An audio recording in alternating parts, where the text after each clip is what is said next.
On September 12, 2019, 33-year-old veteran and welder Brandon Embry was found unconscious and severely injured in his apartment in Asheboro, North Carolina. Within 30 hours, he was dead, yet the official cause of death were noted as complications from pneumonia. But many questions remain. Brandon was stationed in the Navy as a machinist made on nuclear submarines, showing strong physical capability and academic aptitude.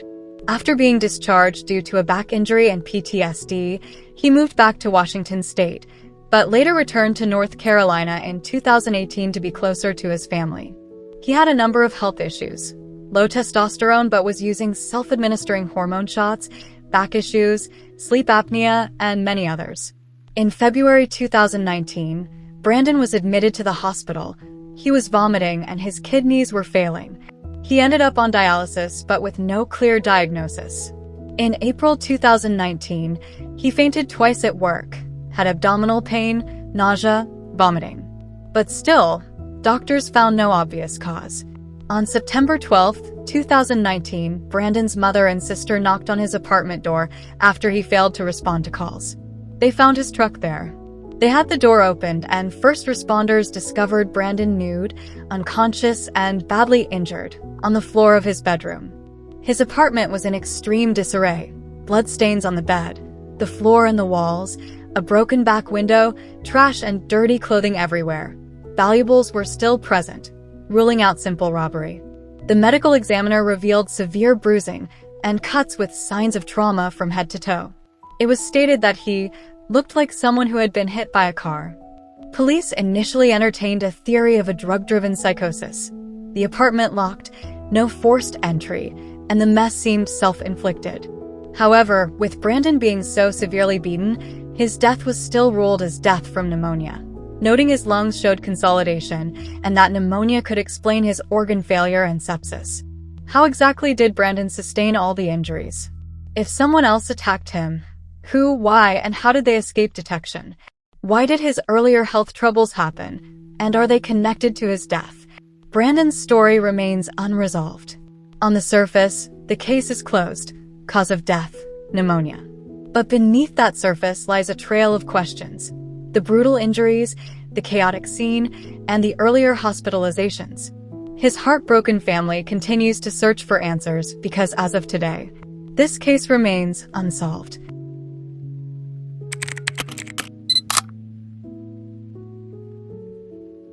We all seek adventure, and for a 12-year-old named Dylan Harrison, that adventure was waiting beneath the surface of the water. She was excited to join her father and grandfather in the world of scuba diving. But a certification dive in Texas turned into an unimaginable tragedy, raising serious questions about safety, supervision, and the investigation that followed. On August 16, 2025, Dylan was at the Scuba Ranch, an inland dive site in Terrell, Texas, taking an entry-level certification class with the dive shop called Scuba Toys.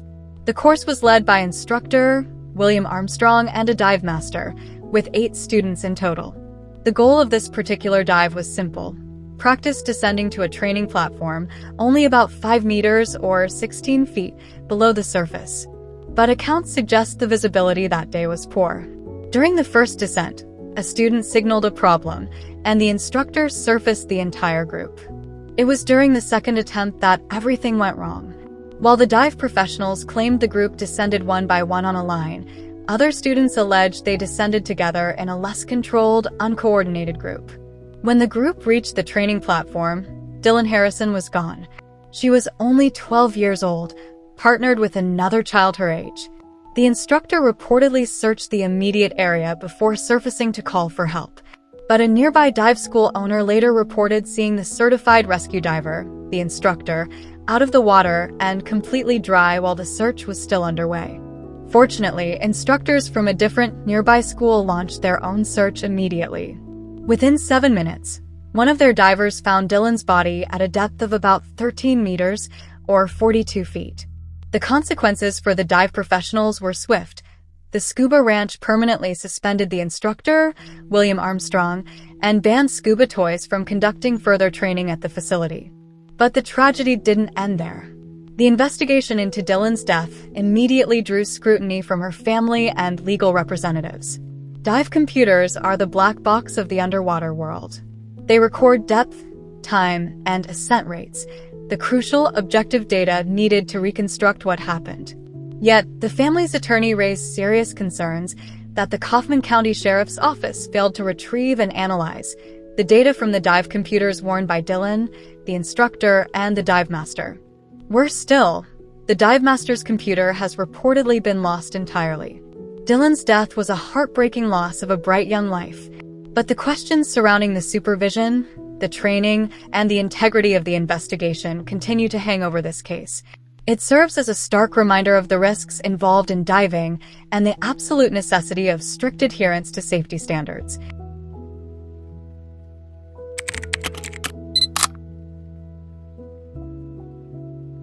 Taylor Casey was a beloved figure in Chicago, a 41-year-old youth advocate, a U.S. Army veteran, and a cornerstone of the transgender community. In June 2024, she traveled to the Bahamas for a month-long yoga certification course at the Sivananda Ashram Yoga Retreat on Paradise Island. It was meant to be a fulfilling personal journey. Instead, it became a heartbreaking missing person case. On June 19, 2024, Taylor failed to show up for her morning classes and was reported missing by the retreat staff. She was last seen the evening before. Taylor's mother, Colette Seymour, recalled a troubling phone call with her daughter on June 18th, just hours before she vanished. Miss Seymour said she sensed fear in Taylor's voice, noting her daughter mentioned the retreat was hard. This disappearance occurred months after the U.S. State Department issued a travel advisory for the Bahamas, urging increased caution due to rising crime. In late July, investigators, guided by a search dog, recovered 2 critical items from the ocean water: Taylor's iPhone and her journal. However, her passport remains missing. The family initially withheld details of Taylor's identity as a Black transgender woman, fearing it would prejudice the search. Sadly, these fears were later confirmed. Taylor's mother and friends have repeatedly expressed deep dissatisfaction with the Royal Bahamas Police Force, RBPF, arguing the investigation has been handled with a lack of urgency and nonchalance. Friends who traveled to the Bahamas reported finding Taylor's personal belongings, including her Bible and course books, largely untouched and unprocessed by local police. They alleged the area was not secured as a proper crime scene. The family's requests for the FBI to take over the search have been complicated, as the FBI has stated the Bahamian authorities are leading the case. Compounding the family's frustration, as of 1 year after the disappearance, it was unclear if the RBPF had successfully accessed or released the information on Taylor's recovered phone. Taylor Casey remains missing, with no confirmed information on her whereabouts. Her friends and family, with support from U.S. officials and the Chicago community, continue to push for transparency and federal intervention. They are offering a $10,000 reward for any information that leads to finding her.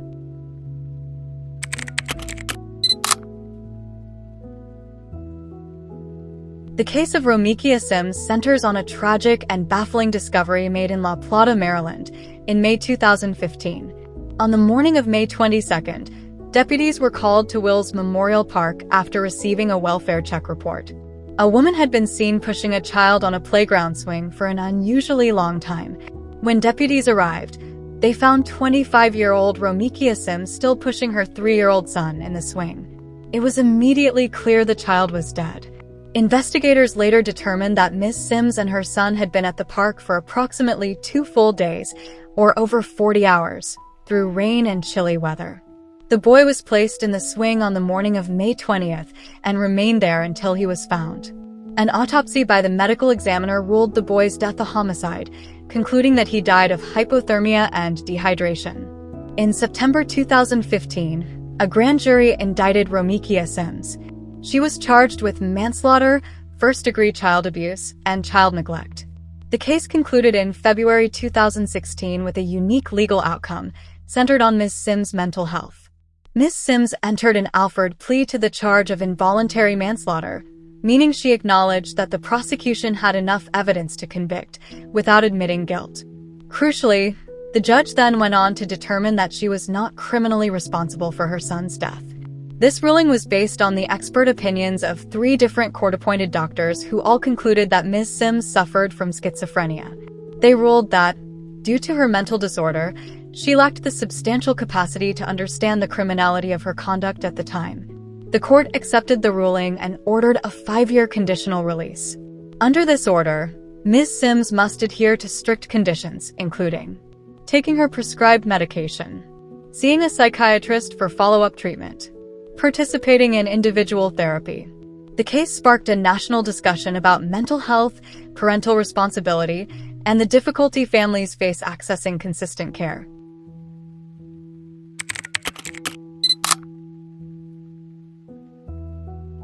The story of Jennifer Pan begins not with a crime, but with a series of elaborate lies driven by the pressure to meet high parental expectations. Pan had a difficult relationship with her parents, Bitcha Pan and Hui Han Pan, who were strict about her academic success. Jennifer had been an award-winning pianist, but failed to live up to her parents' aspirations for her to become a pharmacist. She lied about graduating from high school and attending a university. She spent years maintaining this facade, creating fake diplomas, transcripts, graduation photos, and pay stubs to pretend she was attending and working, even as her father drove her near a university campus for classes she was not taking. When her parents discovered her deception and forbade her from seeing her boyfriend, Daniel Wong, Jennifer began plotting a way to regain her freedom. The plot culminated on November 8, 2010, at the family home in Markham, Ontario. Jennifer Pan orchestrated a murder-for-hire plot against her parents, with the help of her boyfriend and 2 other men. Police determined that Jennifer unlocked the front door and spoke with one of the co-conspirators by phone shortly before the attack. 3 armed intruders entered the home. They ransacked the main bedroom before taking her parents, Bitch and Han Pan, into the basement and shooting them. Jennifer's mother, Bitch Ha Pan, died from her injuries. Her father, Hui Han Pan, survived the attack but was seriously injured and permanently blinded. Immediately after the shooting, Jennifer called 911, claiming the incident was a violent home invasion. She told police that the intruders tied her to an upstairs banister with a shoelace before they left. However, investigators grew suspicious. There was no sign of forced entry into the house. After waking from a coma, Jennifer's father told police that his daughter's account of the events varied dramatically from his memory, recalling that he saw Jennifer whispering to one of the hitmen in a friendly and soft manner. During her 3rd police interrogation, Jennifer Pan confessed to hiring the men, though she claimed at trial that the plan was for the men to kill her, not her parents, because she felt like a failure and a disappointment.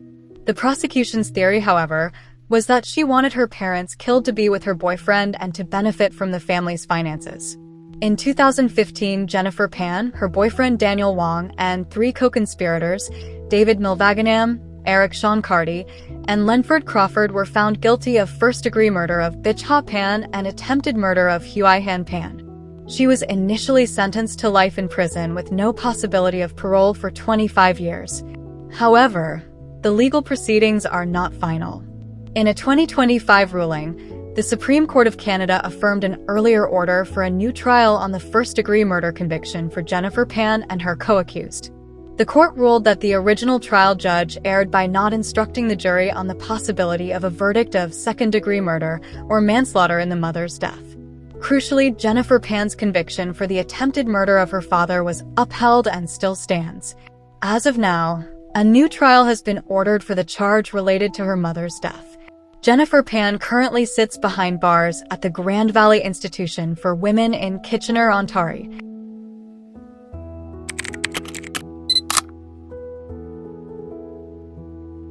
Branson Kane Perry was 20 years old when he vanished on April 11, 2001, from his home in the small rural town of Skidmore, Missouri.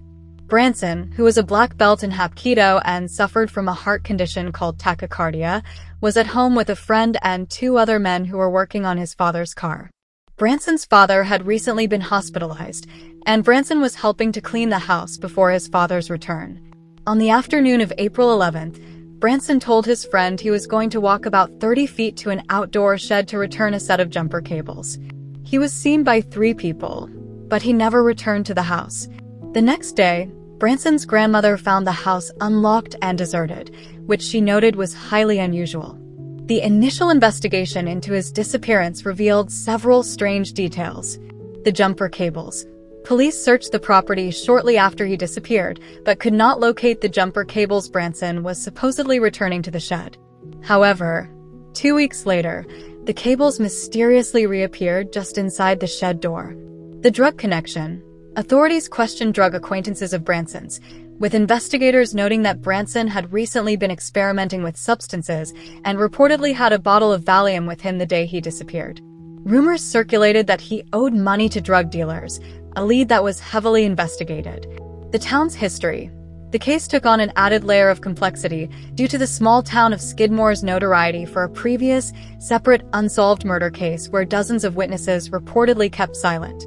For years, the investigation went cold, despite numerous searches of fields, farms, and abandoned buildings. 2 major leads later emerged. The serial offender. In 2004, authorities arrested a man named Jack Wayne Rogers on unrelated charges. While investigating, they found disturbing online posts attributed to Rogers, including a detailed, first-hand account of picking up a male hitchhiker, raping, torturing, and murdering him. Though police suspected the victim described might have been Branson, Rogers denied any involvement. Branson's mother later stated she did not believe Rogers was responsible for her son's disappearance. The excavation. In 2009, law enforcement received a credible tip and completed an extensive 2-day excavation of a site in Quitman, Missouri, digging a hole 23 feet deep. This search, however, also yielded no results. Over 2 decades later, Branson Perry's body has never been found, but authorities confidently state that they believe he was murdered. In a significant update on August 14, 2022, the Nottoway County Sheriff announced that a suspect had been identified in the case, but more evidence was needed before an arrest could be made. Investigators remain confident that people in Skidmore are hiding information that could lead to the recovery of his remains. The case of Branson Perry remains officially unsolved, a frustrating mystery where authorities believe the answer has been hiding in plain sight for over 20 years. If you have any information regarding the disappearance of Branson Perry, please contact the Nottoway County Sheriff's Office.